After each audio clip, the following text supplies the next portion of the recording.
Bonjour à tous, j'espère que vous allez bien aujourd'hui. Me revoilà un petit peu avec vous. Je vais voir s'il y a des gens qui sont un petit peu là, que on bavarde 5 minutes.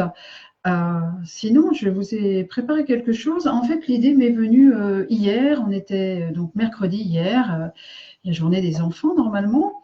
Et j'ai été en contact en fait avec des gens qui en ce moment font l'école à la maison à leurs enfants et c'est pas toujours simple a priori puisque ben voilà, faut s'organiser. Il y en a qui sont en télétravail et malgré tout, il faut quand même qu'ils fassent, qu'ils accompagnent leurs enfants pour faire leurs devoirs, voire voilà, pour faire ce qu'ils ont à faire. Et en kinésiologie, on utilise un petit ensemble de mouvements, en fait. C'est aussi des exercices un petit peu de mise en route qu'on utilise énormément, en fait, euh, pour aider les enfants en difficulté d'apprentissage. Mais ces exercices, ils peuvent être aussi utilisés, même si on n'a pas de difficulté d'apprentissage, mais pour se mettre en route et pour bien rester centré sur ce qu'on a à faire. Ça facilite une bonne communication, on va dire, entre les deux hémisphères pour être vraiment à même de bien apprendre, bien se concentrer, bien rester centré sur ce qu'on a à faire. Donc, je vais vous les partager en fait. Ces exercices, enfin cet ensemble, ça s'appelle les CAP. Il y a 4 exercices. Donc, pour le E, il s'agit de se redonner de l'énergie, en fait, c'est pour l'énergie. Le C, c'est pour le centrage, donc se recentrer, pour être bien concentré à ce qu'on a à faire, par exemple. Le A, c'est se mettre en action. Stimuler, en fait, c'est aussi une façon de stimuler l'énergie de notre corps, mais pour vraiment se mettre dans le mouvement, se mettre en activité. Et le P, c'est pour être dans le positif, en fait. Vraiment être, se positionner dans le positif, en fait. Alors, je vais vous montrer ces exercices-là. Donc, le premier pour le E, en fait, pour se redonner de l'énergie, c'est boire de l'eau. Donc, j'ai pris un petit verre d'eau. Je vous invite à le faire en même temps que moi si vous êtes là. Sinon, ben, vous le referez. Donc, un verre d'eau ou enfin, de l'eau, peu importe. Enfin, je vous conseille vivement de l'eau, pas de jus de fruits, pas de soda, pas de choses qui viendraient travailler autre chose ou faire travailler autre chose, en tout cas. Et alors là, il va s'agir de boire quelques gorgées, mais pas n'importe comment, en fait. Donc, je vous invite à prendre une première gorgée et à sentir l'eau, en fait, qui va descendre le long de votre trachée et qui va suivre son chemin. Et vous allez prendre une deuxième gorgée, mais avant de l'avaler, cette gorgée, vous allez garder l'eau un petit peu en bouche, quelques secondes avant de l'avaler.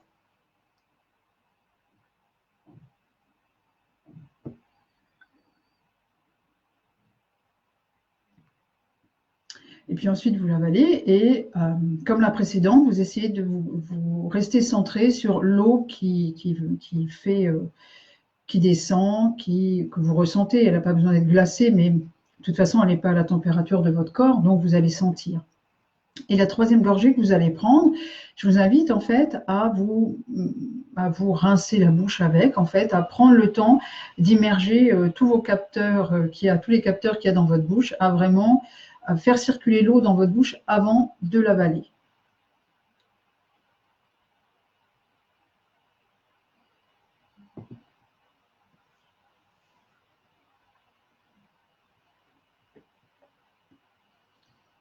Voilà, donc j'en profite pour vous donner quelques petits points sur l'eau, justement. L'eau, évidemment, ça va hydrater. Il faut savoir que quand on est plus ou moins en stress, le stress, ça va déshydrater, en fait. Et ça va donc déshydrater aussi votre cerveau. Alors, ça ne va pas devenir un raisin sec en 3 secondes, évidemment, mais l'apport d'eau, ça va permettre de redonner de l'énergie à votre cerveau. Ça va redonner, ça vous redonne un coup de fouet un petit peu, ça défatigue. Vous pouvez, même si vous êtes, je ne sais pas, si vous roulez, vous sentez un peu de fatigue, pensez à prendre de l'eau, ça va vous redonner un petit coup de fouet. Ça ne remplace pas le fait de s'arrêter pour se reposer, mais ça va vraiment vous redonner un petit coup de fouet. Et l'eau, ça permet aussi de donner l'information, on va faire circuler un peu tous les liquides. Donc, ça permet ça. Donc, gardez ça en tête, ça réhydrate, donc ça va contrebalancer l'effet d'un stress quand on est en stress. D'ailleurs, regardez, quand on est dans une situation stressante, souvent, à bout d'un moment, on va dire, tiens, j'ai la bouche sèche, j'ai du mal à parler. Il y a une sensation où, ben oui, on manque d'eau, en fait. Et l'eau, ça va être un déstressant. Donc, ça déstresse et ça redonne de l'énergie. Ensuite, le deuxième exercice, pour le C, ça va être, je vous montre, je l'ai montré il y a quelques jours dans les exercices de démarrage, en fait, c'est ce qu'on appelle les points du cerveau. Donc, vous allez mettre, je me lève, une main sur votre nombril, et ensuite, vous allez venir stimuler des points qui sont sous les clavicules. Et donc, vous stimulez ces points-là. Ça peut être un petit peu douloureux, ce sont des points du méridien des reins.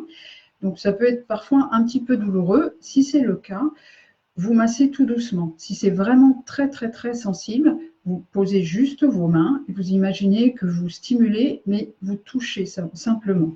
Si ça est supportable, ben vous y allez, hein, franchement. Hein. Il ne s'agit pas d'aller chercher à se faire des trous, mais on est là pour stimuler l'énergie.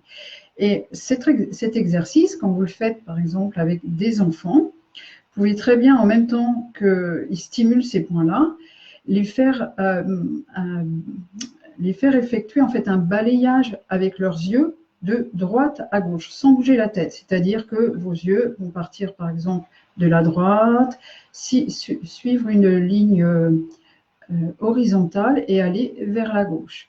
Et des petits allers-retours comme ça, avec vos yeux. Et on continue à faire ça tranquillement. Si c'est compliqué de faire les deux en même temps, vous faites juste la stimulation des points. Et au bout d'une bonne minute, vous changez de main.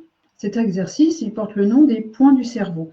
Et pourquoi il porte ce nom-là? C'est parce qu'il va permettre d'allumer la lumière dans le cerveau, donc de devenir plus clair.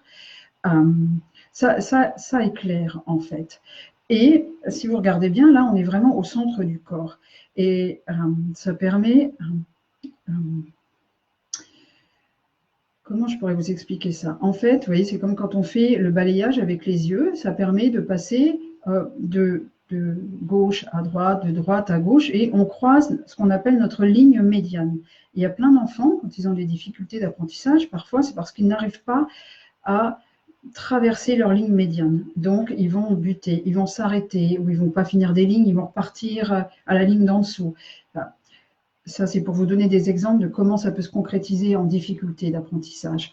Mais de bien stimuler ces points-là, de bien faire une poursuite comme ça avec les yeux, ça entraîne le cerveau à être en capacité de suivre, par exemple, une ligne pour bien lire, de ne pas sauter des choses et de pouvoir écrire normalement sans faire des adaptations ou sans faire, je ne sais pas comment dire, les enfants ou même les adultes, quand on rencontre certaines difficultés, on s'arrange, on trouve un moyen, on compense par quelque chose. Parfois, c'est une posture, parfois, c'est une façon de tourner ses crayons, la façon dont on écrit. Quand vous allez faire cet exercice, ça va permettre de rendre plus fluide cette façon. Donc, ça aide à l'écriture, ça aide à la lecture aussi, même si on fait juste stimuler des points et permettre aux yeux de passer d'un côté à l'autre. Donc, ça, c'est pour le deuxième exercice. Le troisième exercice, pour le P, c'est pour se rendre plus positif. Excusez-moi, ce n'est pas le P, c'est le A. Donc, être plus dans l'action, se mettre en action, se mettre en mouvement. Donc là, je vais vraiment me lever parce qu'il faut que vous voyez l'ensemble de mon corps. Excusez-moi, si je tourne la tête, vous m'entendez moins bien. Alors, c'est ce qu'on appelle les mouvements croisés ou le cross-crawl. Vous avez peut-être déjà entendu parler de ça, le cross-crawl, le mouvement croisé. Et là, il va s'agir en fait de croiser le côté droit avec le côté gauche. Donc, on peut mettre une main sur un genou et après, on inverse, comme ça. Comme ça. J'ai peut-être le focus de ma caméra qui va jouer des tours. Donc, vous faites bien attention, surtout si vous le faites avec des enfants qui ont un petit peu de mal dans les apprentissages. L'idée, ce n'est pas de faire même côté, hein. C'est vraiment de faire, de croiser. Hein. Bonjour, bonjour aux gens qui arrivent. Vous pouvez aussi, pour les plus sportifs, faire coude, genou. C'est possible. Après, à partir du moment où vous croisez, vous voyez là encore, on croise sa ligne médiane. c'est OK. Donc, ça peut être juste, on lève le bras et la main opposés, encore, comme ça, comme ça peut être de chaque côté. Vous ne voyez pas très bien mes jambes, mais vous imaginez que je fais la même chose en bas, en fait. Sauf que, voilà, je fais ça. Et vous pouvez aussi le faire derrière, c'est-à-dire que la main droite, elle va aller toucher le talon gauche. Je vous laisse imaginer, comme vous ne voyez pas le bas de mes jambes. Voilà, voilà. Et on finit toujours un petit peu par devant. Donc cet exercice, il va donner de l'énergie, il va restimuler. Donc ça va vous permettre de vous mettre en mouvement. Ça, on peut le faire le matin quand on démarre aussi. Mais vraiment, quand vous allez commencer, par exemple, à faire les devoirs avec vos enfants, faites ces petits exercices-là. Ça va vraiment leur redonner de l'énergie pour démarrer. Vous voyez, par exemple, après manger le midi, si vous devez faire des leçons ou des devoirs, c'est parfois un petit peu compliqué. En plus, cet exercice, le fait de croiser comme ça, droite-gauche, ça fait comme si c'était un X dans le corps. Et là, on indique en fait, on restimule, on facilite en fait la circulation entre l'hémisphère droit et l'hémisphère gauche. Et je vous le dis, si vous ne le savez pas, chaque hémisphère a des choses bien précises à s'occuper. Par exemple, si vous écoutez une chanson, il y a un hémisphère qui va entendre les paroles, il y a un hémisphère qui va entendre la mélodie. S'il n'y a pas une bonne communication, vous pouvez retenir facilement les paroles, mais vous êtes incapable de vous souvenir de l'air, de la mélodie. Ou l'inverse, si c'est l'autre qui est mieux connecté, que la communication n'est pas très bonne, c'est pas très fluide entre les deux, ben, vous allez bien savoir l'air, mais vous êtes incapable de vous souvenir des paroles. Et l'autre petit point, l'autre information que je peux vous partager, c'est que dans les gens qui ont des difficultés d'apprentissage, les gens dyslexiques, 80% des dyslexiques ne sont pas en mesure de faire cet exercice-là, de croiser. Donc, si vous remarquez que vous-même ou vos enfants, l'un de vos enfants n'arrive pas à le faire, ne le rouspétez pas parce qu'il ne le fait pas exprès, mais accompagnez-le peut-être. Peut-être vous prenez sa main et ça peut être même fait assis ou allongé déjà pour s'entraîner à faire le mouvement en conscience. Parce que normalement, c'est automatique. On doit être dans l'automatisme quand on fait ça. Il y en a pour certains, ce n'est pas facile. C'est pour ça qu'il y a des difficultés d'apprentissage aussi derrière. Pourquoi le quatre pattes n'est pas, pourquoi le croisé n'est pas facile? Parfois, il y a des gens aussi qui n'ont pas fait de quatre pattes petits. Ça participe normalement le quatre pattes au développement psychomoteur normal de l'être humain. Parfois, pour X raisons, il y a des raisons, mais là, ce serait trop long à expliquer. La phase du quatre pattes, elle est sautée et on rencontre après des difficultés aussi dans ce mouvement-là, passer de droite à gauche. Donc ça, si vous voyez que votre enfant a des difficultés à le faire, entraînez-le petit à petit à ce qui arrive. Et ça, je vous conseille vraiment de le faire tous les jours, pour que ça devienne un automatisme. Et c'est indispensable au bon fonctionnement des capacités cognitives du cerveau, en fait. Pour finir, le dernier exercice pour le P, ce sont ce qu'on appelle les contacts croisés. Donc, je vous montre. Vous êtes debout, mais ça peut se faire aussi assis, couché, mais c'est préférable debout, en tout cas pour tout ce qui est activité et apprentissage, etc. Vous allez tendre vos bras comme ça, les mains se font face. Vous allez les mettre dos à dos, et puis les mains, elles se tournent vers le sol, et tout se croise comme ça. Et ensuite, vous ramenez vos mains sur la poitrine, comme ça. Vous voyez, c'est collé, hein. Vous faites attention de ne pas avoir les épaules en l'air. Il s'agit d'avoir les épaules bien détendues. Et dans cette position, vous allez croiser vos pieds. Les pieds sont à plat. On s'en fiche de quel sens. C'est comme c'est le plus confortable pour vous. Et ensuite, dans cette position-là, vous allez fermer vos yeux. Donc, forcément, à un moment donné, si vous n'êtes pas bien centré, si vous n'êtes pas assez calme, vous allez voir que ça va tanguer en fait. L'idée dans cette position, si c'est le cas pour vous, essayez de détendre au maximum, de relâcher dans les jambes, n'essayez pas de contrôler, de rester à tout prix droit comme un I, apportez un peu de souplesse et surtout respirez calmement, tranquillement. Cet exercice, il va amener en fait à se recentrer, à se déposer et à se recentrer. Donc, on se maintient cette position tranquillement, quelques instants. Et vous pouvez rajouter un autre Une autre petite précision, en fait, quand vous inspirez, vous pouvez coller votre langue au palais. Et quand vous expirez, donc vous détendez votre langue, elle ne touche plus votre palais. Et vous faites ça plusieurs fois de suite. Donc à l'inspire, on colle sa langue au palais.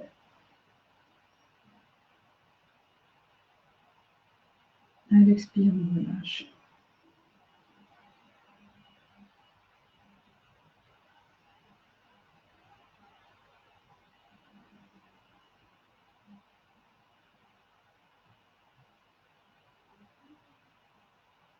Quand on le fait plusieurs fois de suite, même si vous ne restez pas très longtemps dans cette position, vous allez vite sentir qu'il y a quelque chose qui se dépose à l'intérieur.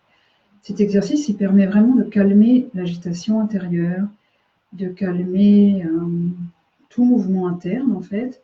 C'est comme si vous veniez vous déposer. Il y a quelque chose qui se calme, qui s'apaise. Ça permet vraiment un retour à l'intérieur, ça permet de se recentrer, de s'aligner avec soi. Donc vraiment, ça va vraiment calmer quelque chose à l'intérieur. Si ça prend un petit peu de temps, c'est pas grave, vous pouvez rester le temps que vous voulez.